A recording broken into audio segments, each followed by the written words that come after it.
All right, after you have created your login.gov username and password, then you go ahead and get logged in. It's going to send you a 6-digit code to your cell phone number that you have registered through the FMCSA portal and to validate and be able to get into the clearinghouse. So I just did that, and for security purposes, I didn't show it on the screen. But this is the first screen that you see immediately when you log in to the portal. Now, I haven't done this before, so we will do this together and see how it works. Okay, so thank you. You're now logged into your login.gov account. Follow the steps below to complete your clearinghouse registration. So the first thing we're going to do is to go ahead and select the role. Because we are a motor carrier and a driver, then let's go ahead and it will only let me do one. So it says to complete your clearinghouse, you will need your CDL information. Are you a self-employed driver? If you employ yourself as a CDL driver, you should register in the clearinghouse as an employer.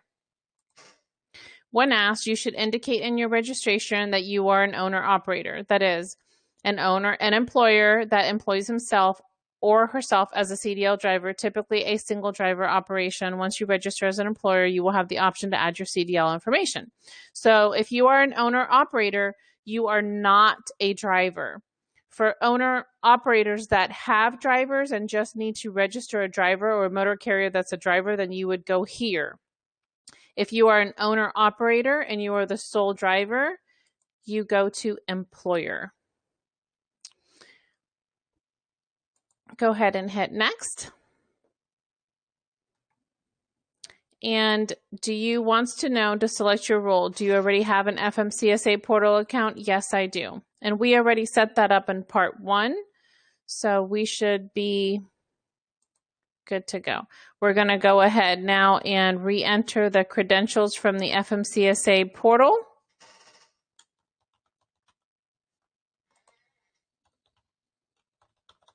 If you try to go to the clearinghouse without doing part 1, if you try to register the clearinghouse without doing part 1, this screen will not come up. It's going to tell you that you have to go to the portal to register there first.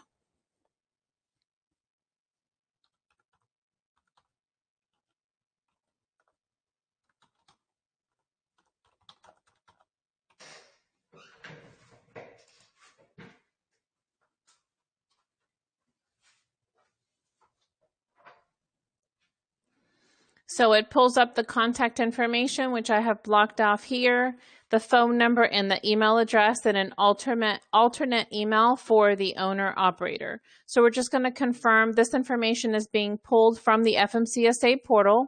I'm going to go ahead and say yes, that is correct, and hit next. And then questions about your company information. Again, the information has been pulled from the US DOT registration system and cannot be updated in the clearinghouse. If the information needs to be updated, you need to update your registration in the portal. Okay, so in the FMCSA portal, because it's pulling the data from the FMCSA portal, not from the clearinghouse.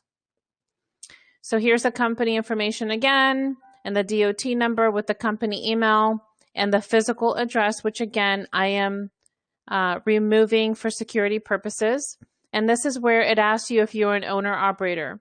If you're an owner-operator, you must inform FMCSA that you are one. This means that as an employer, you employ yourself as a CDL driver. This is typically a single driver operation.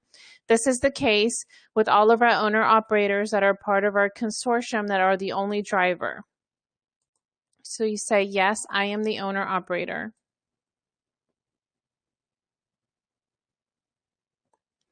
Now, this is the place where you have to designate vertical identity as your third-party administrator. So go ahead and start typing vertical identity. Here we are. Go ahead and select us. And then you need to authorize us as your third-party administrator to perform the following functions on your behalf. Now, vertical identity will be reporting violations, return to duty information, and also conducting queries on your behalf. Go ahead and hit next. Here's the terms and conditions. You can go ahead and affirm and agree.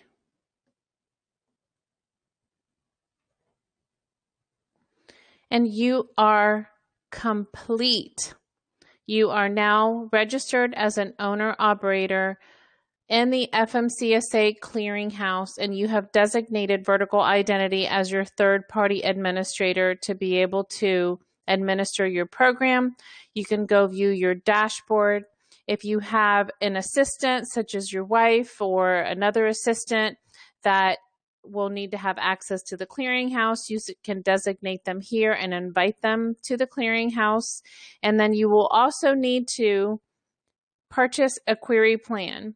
Now, the query plan means that anytime that you're going to hire a driver or on yourself, you will need to pull a query from the clearinghouse to make sure that they have no drug and alcohol testing violations. This starts January 6, 2020. And then not only will you have to perform this check before one of your drivers starts driving the motor carrier, if you have any employees, you must also do it on yourself, and you must also perform the query annually. Therefore, if you're an owner-operator, go ahead and buy between 1 and 10 of them and just leave them in there. And that way, as your consortium, we can go ahead and run those queries with you. The consortium will not be able to buy these for you.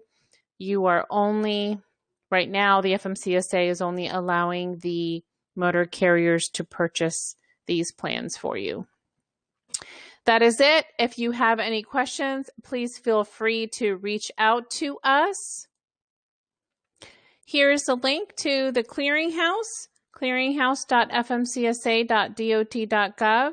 You can go ahead and subscribe to the clearinghouse to get email updates. It also has frequently asked questions, and you can go ahead and download the clearinghouse fact sheet according to the role that you play. So if you're a driver, employer, TPA, SAP, or MRO. And then if you have any questions about this process, please feel free to reach out to us at consortium@verticalidentity.com. Thank you so much for watching, and good luck.